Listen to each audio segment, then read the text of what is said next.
Global, where we talk about journeys which started with a simple idea and got transformed into a great business. Today, we are having Mr. Anupam Kedia with us. He is a serial entrepreneur who started his journey back in the year 1998. So let's hear about his journey from the man himself. Hello everyone. So, Mr. Kedia, today we are going to talk about startups and marketing and how this has evolved over years. So, I would like to start the conversation today with asking you what strategies you had implemented back in the year 1998 when you started your first business. Basically, in the year when I started or conceptualized my startup, that was the year 1998.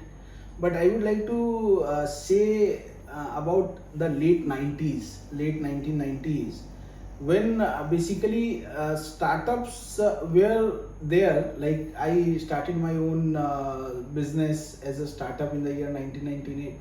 But that time the media that we used to use for reaching out to the customers and consumers as a whole, there were very few options, and mostly all options were offline. Like say for example, print media was there, where newspaper advertising, editorials, magazines were there. So that was like print media, where the companies used to advertise for their services. Like smaller companies also could advertise, because it was dependent on the size of the ads that you were giving. Then television media was always there, as it is prevalent today as well. So, and then outdoor display advertising also played a very important role. Now also outdoor advertising plays an important role, but that time, as because the options were limited, so the companies used to advertise more on the billboards, pamphlet distribution, small hoardings, and all those things. So like it was basically a combination of newspaper, like print media, television media.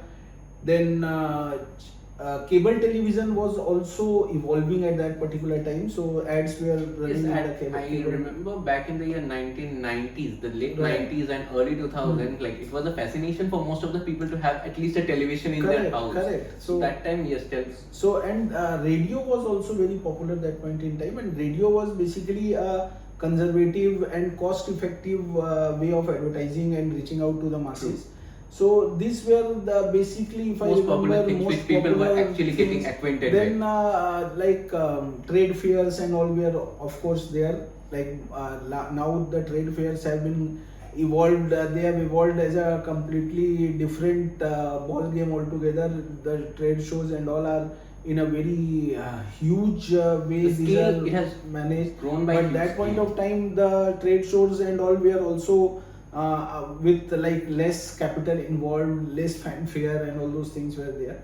So these were basically the prominent media channels that companies used to reach out to the consumers actually. Right. So I would request you to tell a little about your startup. Like what was the idea and how you started your journey in the year? Basically that time when I started my company, so most of the startups that time were based on IT and ITS services, because IT and ITS services were the upcoming basically new thing happening in the world. In India, internet basically started in the mid 90s. Like when I had taken the internet, I still remember I was a small child, and it was like in the year 1994. So 1994 we used to use text based internet. So I still remember our email address used to be something like anupam@cal.bsnl.net.in. It was like this kind of email address, and Yahoo was the other provider for email address. So basically I grabbed the opportunity, as because I was IT, like very fond of IT since my childhood. So I started doing website development, web hosting, domain registration, and all these services I was providing to the consumers. And that time the dot-com boom was just happening, and people were just going after it, registering domain names, making their websites. Yes, you cannot compare the websites of today and those days. Right. Basically those days those were all very static websites, business websites, informative websites. But still, if you consider my startup at that point in time, that was a dream come true. Basically with very less capital inlay in the business, as because fundings and all were very limited. Then technology was in a very nascent stage. manpower was also not available as per the requirement. So this was actually, there were a lot of things which were growing up together, Yes. and that was actually Correct. resulting in a successful Yes. transformation of an idea to a business. And globalization was not Yes. there, most importantly. So basically whatever was available in India, Yeah. we used to harness those technology resources and everything To the maximum. and to the maximum, and make our startup Best grow. out of it. Yes, Right. exactly. But considering today, like year 2023, where we are seeing so much of development in terms of the, whether it's in terms of technology, whether it's in terms of skills, whether in terms of knowledge available, it has grown by Correct. leaps and bounds. Correct. So how difficult and how important it is in today's world to position a product, like back in the year or early 2000, it was easier to think of an idea and be a pioneer. But now it is not like pioneering the product, rather how to place that product into a specific market. So what would be your take if you had to start off something like that today? See, right now, like if we talk in the year 1990s, see the companies that you see right now has become a very big global giants. Like say for example, Infosys, Wipro. This company started their journey way back in 1990 as a startup only, and you can see the way they have grown up over Yes. the period of 30 years. So basically that time what happened, IT and ITS services, where the people were having the concept in the mind that we have to do IT and ITS services, because that time technology was very limited, financial scarcity was there. So nowadays you see fintech, edtech, health tech, all these new tech startups which are happening right now. So people are foraying into anything and everything. But see, we have to think about something. We have to see the problem as a whole first. Like if you are venturing into any kind of a startup or trying to conceptualize a startup, you have to see where the problem lies. Exactly. And your startup should work towards solving that problem. Actually, so that is actually the success story of the startups which are operating right now as well. Because see, the market is already crowded. Yes, like yes, suppose very if true. you talk about any health technology company or financial technology company, there are plenty. So if you Right. start again one more fintech company, so you will be one in the crowd. Absolutely. So it is better for the new startups who are thinking to venture out. They should definitely see the problems in the business, problems in the personal lives of people, problems in villages, what people are facing right now, how to do cost saving. There are so many new companies coming up with different devices where they are providing cost saving to the consumers. Right. So they can save the money and invest it. The So awareness is being the created. startup game is right now completely on problems which are there and how fast, cost effectively they can provide The solution to those it. problems. Absolutely. That is what my message And- would be. So, considering that you have been operating in this startup industry for the last 20 years and you have seen so many brands evolve, according to you, what is the secret and how can a brand retain clients for years? You know, the brand loyalty concept. So, if you can throw some light. See, client retention or customer retention should be considered as the most important part of any business success, because the thing is that when you get or acquire a client, to service that client to its satisfaction is the topmost priority that Absolutely. any good or big organization has right now. So the important factor here is to provide the customer service and make the customers happy. Because see, if you consider service as a deliverable, every company is trying to provide the same level of deliverable to all of its customers. Absolutely. But still you will see that if a company has 10 customers, 8 customers are still sticking to that company as a client, as their customers, Yes. and 2 are running away from that business.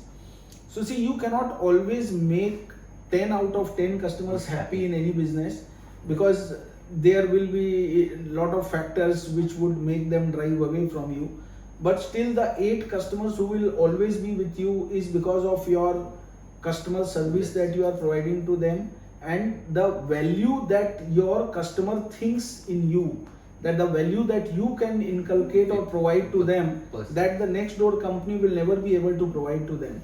So that kind of personal level of bonding and relation along with an excellent customer service will always make the marriage last for a long period of time. Absolutely. But considering all these things, but what, according to you, is the most difficult challenge a startup face? See, the most difficult challenge startup face today. Today and also in the early No, days. see, I would not compare the problems that startup used to face in the early days because there is no comparison. If I tell you the points, the difference between the startups of 1990s, the challenges that they faced, and the startups, the challenges that they are facing now. So there will be a lot of debatable points. But the thing is that right now the startups are basically growing at a rapid pace. But the thing is that most of them lack vision. Vision is where they want to ultimately reach. So that vision should be defined very clearly, and according to that, the entire game plan has to be made, wherein you need to harness resources in terms of finance, human resource, place where to Product operate, positioning, absolutely. product positioning is there. There are a lot of factors, but your vision should always be aligned in the company with your people, your workforce, so that you can all move together for the common goal actually. Absolutely. Otherwise, see, if you talk about the problems that the startups are facing right now, I cannot see major hindrances in getting finance or good manpower, good technology.